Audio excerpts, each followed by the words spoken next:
How you doing? Can you see us? Yeah, I can see you. Can you see and hear me? Yeah, Yes. absolutely. Yeah, we're doing good here. All right. Nice to Well, meet you both in person, kind of. yeah, yeah, Kind of, that's right? right, kind of, right? I get a feeling this is the way the personal relationships are going to be for a while anyway. Yeah, I think so. Yeah. I think you're right. Well, super. Well, thanks so much for taking time to join us. I'm going to make sure Sure. that we're good to go here. Anyhow, my name's Randy Flood, and welcome to the Dr. Joseph Warren Historical Society, a nonprofit organization devoted to promoting really an educational awareness of Dr. Joseph Warren and the contributions that he's made in medicine and the American Revolution. Now, I'm joined today by my colleague, Christian Despigna, author and historian, and basically an author of A Founding Martyr, the life and death of Dr. Joseph Warren, the American Revolution's lost heroes. So, Christian, thanks for being on, and why don't you introduce our guest? Yes. All right. Welcome, Stephen. We've been real excited because the book is terrific, but Stephen Coss is the author of The Fever of 1721, the epidemic that revolutionized medicine and American politics, which was published by Simon & Schuster in 2016. And in 2017 was awarded the New England Society Book Award for Nonfiction. The Fever of 1721 received a number of glowing blurbs and reviews, including both the New York Times and the Wall Street Journal. Stephen can also be seen discussing the book on C-SPAN. Born a New Englander, Stephen grew up in North Haven, Connecticut. He received a bachelor's degree in journalism from Temple University in Philadelphia. Today he lives in Madison, Wisconsin. His book can be purchased on Amazon or barnesandnoble.com.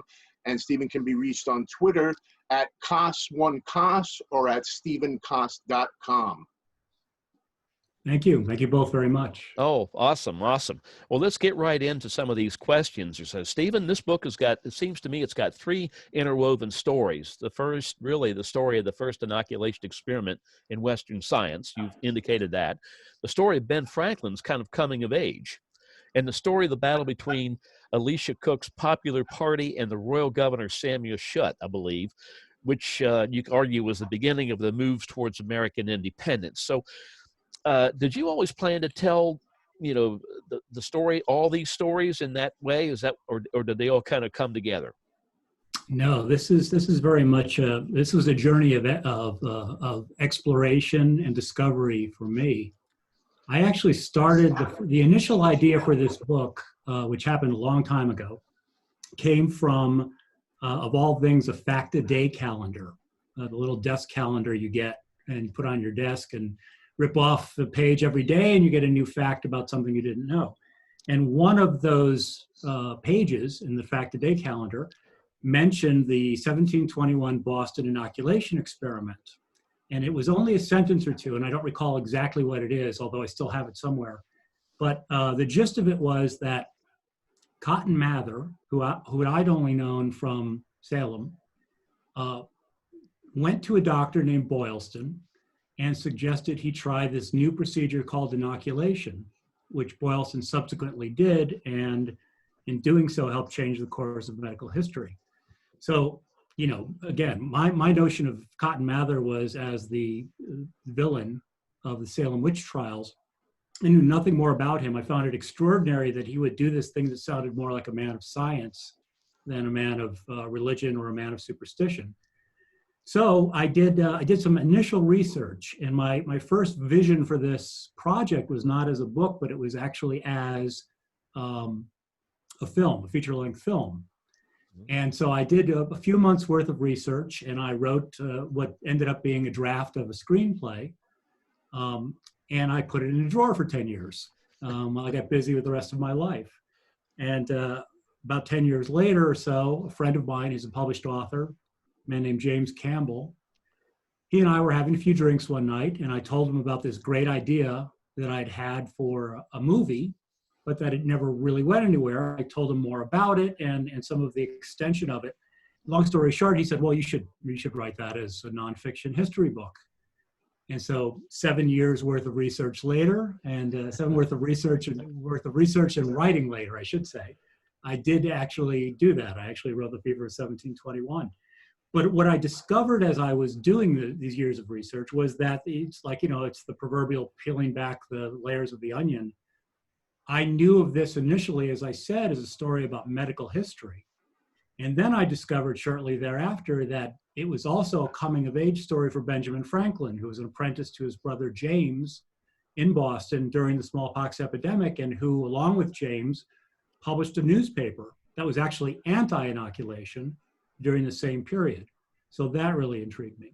And then I dug even further and realized that there was a simultaneous with this medical emergency that was happening in Boston, there was actually a political controversy, sort of a political crisis of its own, where you had an elected government, elected House of Representatives in what's called the General Court in Massachusetts, pretty much an open rebellion with the royal governor, Samuel Shute. And I just thought, this is really amazing. All these things happen. And it seemed to me intuitively that that is what happens, and I think we're seeing it now, when you've got a medical emergency or you've got a medical crisis. It brings to a head a lot of things that have been kind of bubbling, on the surface. And that is really how what started out as a one-page of a calendar ended up being, many years later, my book. That's amazing.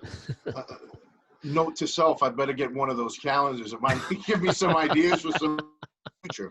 But, I really, and I know Randy did too, I found this aspect of Mather fascinating. So, he's one of the main characters in your book. And most casual history buffs associate Mather with the Salem witch trials and really little else. So he's generally depicted as a superstitious person, a bully, culpable in some degree for the deaths at Salem. So, but you argue there was much more to Cotton Mather, including the fact that he was the one who proposed the Boston physicians' attempt to perform inoculations against smallpox. So was Mather a hero, a villain, or was he both? Well, I think we've been trying to work that out. I mean, those of us who are looking carefully at him anyway have tried to work that out ever since. And I don't think anyone has come to a definitive answer on that. One bit of trivia about Mather to put in perspective how much of a villain he has been through time. In the Spider-Man comic book series, there are only 2 real-life from history villains who ever went up against Spider-Man. One was Adolf Hitler, and the other one was Cotton Mather. So that gives you a sense of the kind of company that he keeps in the minds of a lot of people. And we could talk for hours just about what Mather's role and responsibilities were at Salem. But a lot of people don't realize that he wasn't actively involved in the trials. He didn't accuse anyone. He wasn't a judge. He wasn't a juror. What he did as the foremost expert on demonic possession and witchcraft, self-proclaimed but accepted by everybody else, what he did was basically give the people who wanted that kind of vengeance the underpinning of argument or truth or legitimacy, I guess, is what I'd say. And even when it started out of control, and a lot of other people who were involved, including his own father, Increase Mather, began to walk back some of the accusations about witchcraft and start to say, this has gone a little too far. Even then, Cotton Mather wouldn't do it. And again, you could talk for a long time about why. He was 30 years old at the time. He was kind of the rising star, if you could use such a term for a minister in New England. He was becoming the most famous minister in New England. He had a big ego. He was a very intelligent man, but he prided himself on always being right. And I think when he started going down this road of we believe in witches, and he did still believe in witches, and so did most of the people in Massachusetts at the time, he had a hard time backing off that. And as I say, other people apologized, but not him. And so he became almost by default the symbol of what happened at Salem, mostly because he wouldn't back off it and because he wrote a book trying to defend it. And that didn't go over so well either. So there's that aspect of him for sure. When I'm picking him up in my book, it's 30 years later. A lot has happened, and he's been humbled in many, many ways. He's had enormous personal tragedy in the death of 2 wives and about 10 children at that point. He's lost some prestige in the government. Early on, he and his father both had prestige with the government. They had lost that and never got it back. His father had been replaced as president of Harvard College. Cotton Mather wanted to be president of Harvard College. That wasn't going to happen. He had personal problems. He had financial problems, and he had a troubled third marriage. And he had a son, an oldest son, Increase Jr., who had impregnated a prostitute, and who had more recently been thrown in jail for vandalism, drunken vandalism. So the once lofty ideal he had of who he was had been taken down several notches. And in the meanwhile, he had been really trying, because he was a learned man. He was the youngest graduate from Harvard College at that point in history. He had the biggest library, definitely the biggest personal library of anybody in New England, possibly the biggest library, period. He was very well read. He was actually a very intellectual man, although obviously superstitious as well and prideful. But he had spent 30 years trying to undo this image of himself as a superstitious man who had caused Salem. And he did that largely by studying science. And that's how we get to the inoculation experiment, because he had been studying, he had been following what was pretty much the preeminent journal of the time, which was called the Philosophical Transactions of the Royal Society, published in London. He subscribed to that, and he was following all of these reports from all kinds of men of science throughout the world.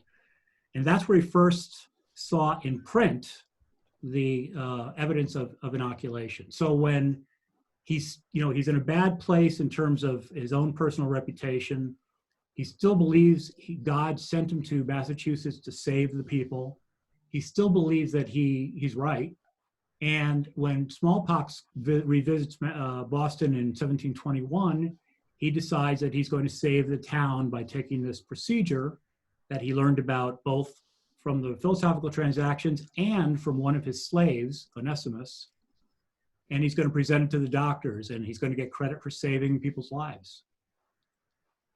Yeah, Wow. I mean, I thought that was a fascinating aspect, and also for personal reasons. I thought the connections between the Mathers and Warrens and the 1721 smallpox epidemic were really uncanny. But, you know, in many ways, Mather and Warren were similar in that they were both religious men who also believed in science and Enlightenment principles. Can you talk about the ways in which Mather's pivotal role in the Boston smallpox epidemic of 1721 sort of paved the way for inoculations and subsequent epidemics, such as the outbreak in Boston in 1764, in which Warren was instrumental in saving so many lives? And just maybe, if you can, touch upon that whole relationship between Mather and Warren's great-grandfather, Robert Califf, about the more wonders of the invisible world and how that sort of played into this as well.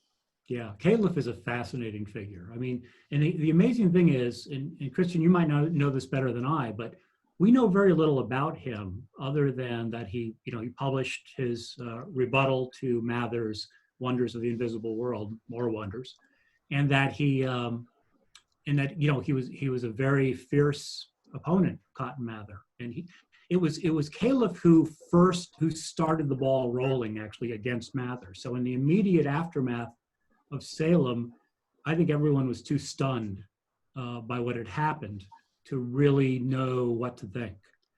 And Califf came along shortly thereafter and began challenging Mather personally and through letters,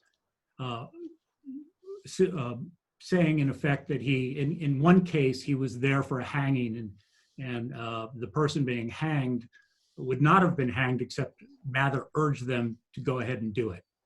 And the gentleman being hanged was reciting the Lord's Prayer, which you were not supposed to be able to do if you were demonically possessed.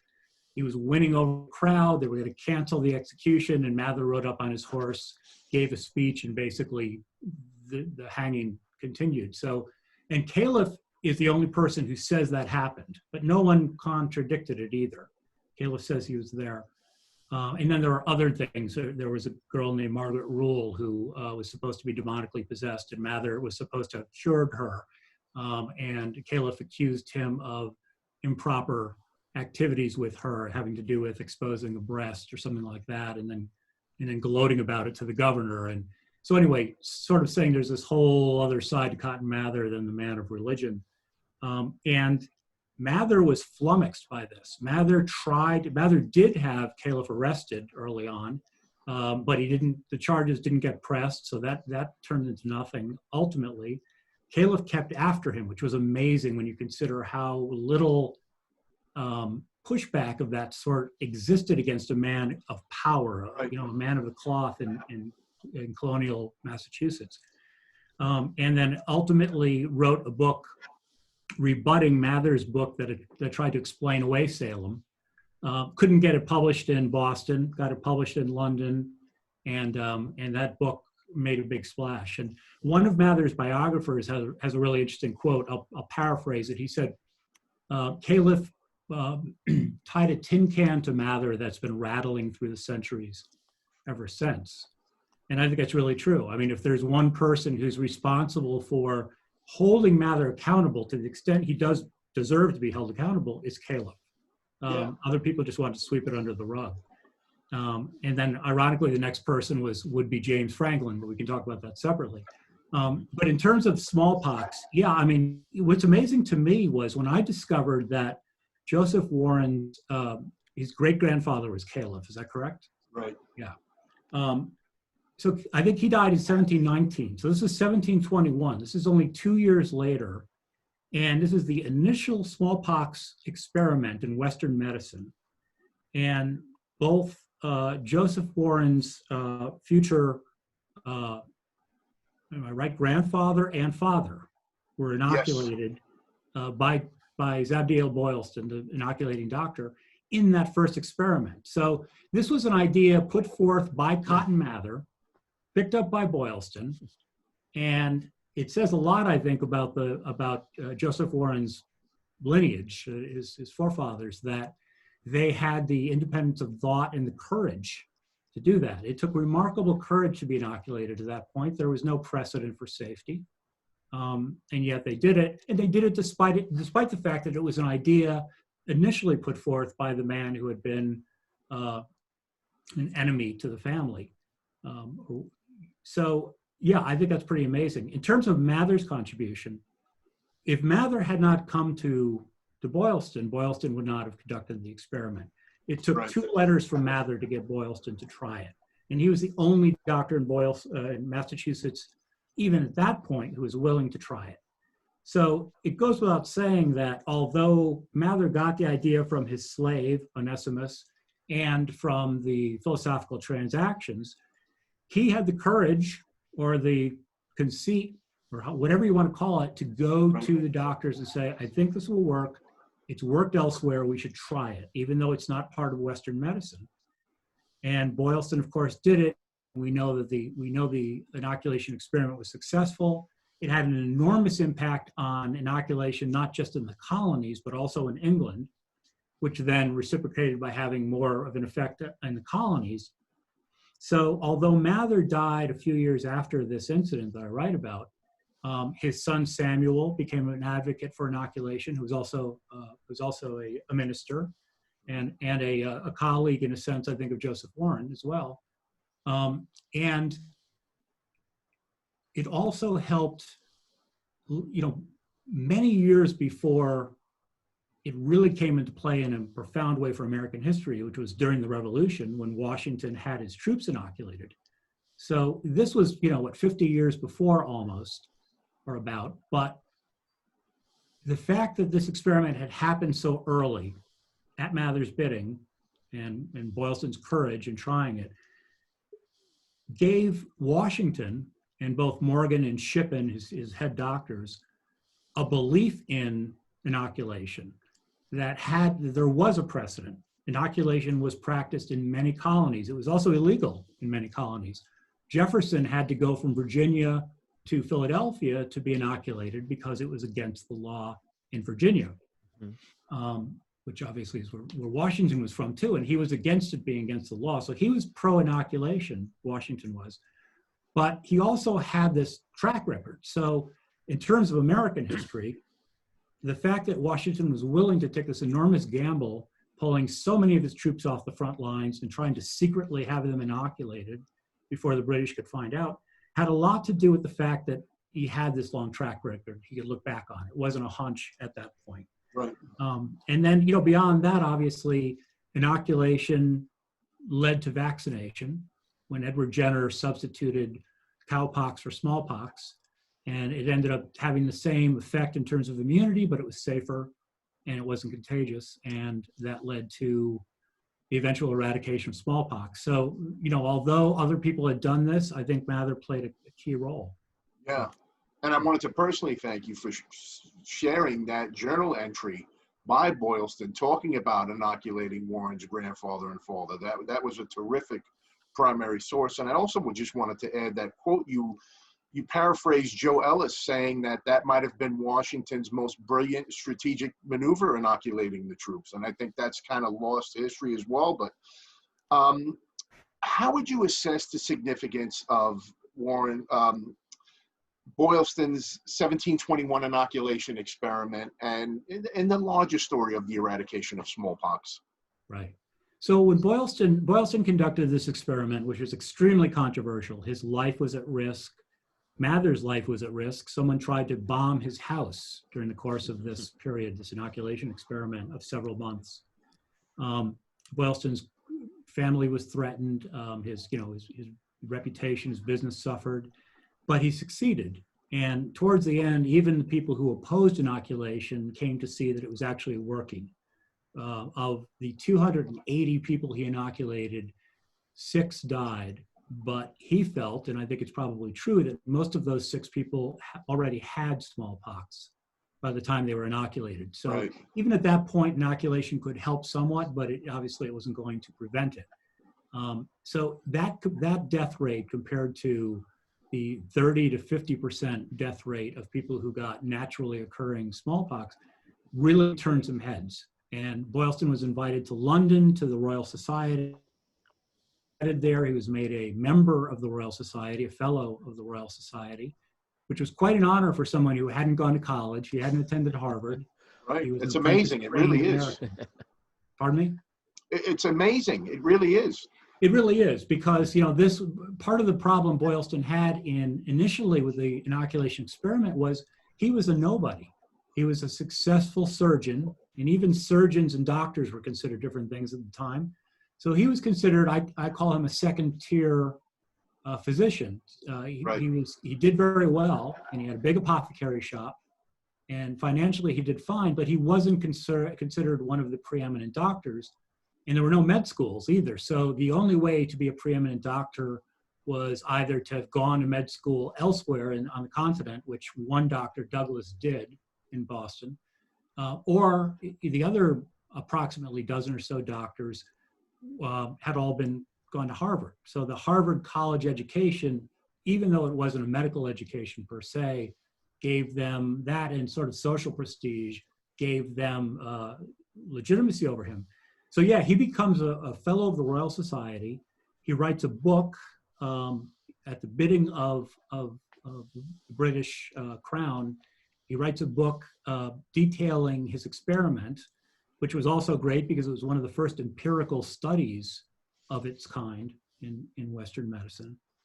And then he came back to Boston and continued, practicing medicine until into his 70s, and he died in his 80s.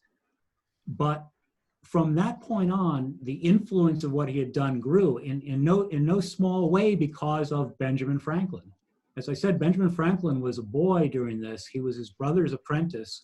His brother nominally started a paper to oppose inoculation. More than that, it was really just a clever business move because he knew what side his bread was buttered on, and he wanted to get a foothold in the newspaper business. But Benjamin observed Boylston. Here was Boylston, who was somebody like him. He came from nowhere. He didn't have money. He didn't go to college. But here he was, a fellow of the Royal Society. And I think this profoundly affected Benjamin Franklin. He saw, A, that inoculation worked, and B, that a man of humble beginnings could become a great man, and went off into the world. And it was Benjamin Franklin more than anyone, any other single person, who became an advocate for a champion of inoculation. And that's why Philadelphia, there's no accident that Jefferson went to Philadelphia to become inoculated, because Philadelphia by the 1760s had become the hub of inoculation. Mm-hmm. And I think for Boston doctors who followed Boylston, doctors like Joseph Warren, for example, and his colleague Perkins, who was actually, I believe, the son or the grandson of another doctor who was a contemporary of Boylston. I'm not sure about the relationship, but yes, there obviously was. Yeah. these men grew up with that legend, the legend of inoculation, and this was their medical heritage. And so they became champions of it as well. And the great thing, if I'm recalling correctly, the great thing about the 1764 inoculation was that inoculation in the smallpox epidemic was that many people were inoculated for free, which had not happened. Right, exactly. Yes. Yeah, Well, you're gentlemen, right gentlemen, that looks like all the time we have for today. Stephen, can we get you back sometime soon to continue the dialogue and talk more about your book? Sure, I'd be happy to. Excellent, excellent. We really appreciate it, Stephen. And just one more, I just can't tell people enough how great the book was, and they really should pick up a copy of it. I think you did a tremendous job. And it was really helpful for me in writing my own book and when I was researching smallpox. So thank you. Hats off. Thank you. I appreciate it. Thank you both. Thank you, Stephen. Thank you, Christian. And thank you, viewers. We look forward to our next opportunity to talk with Stephen Coss, author of The Epidemic of 1721. Thank you all so much. Good day.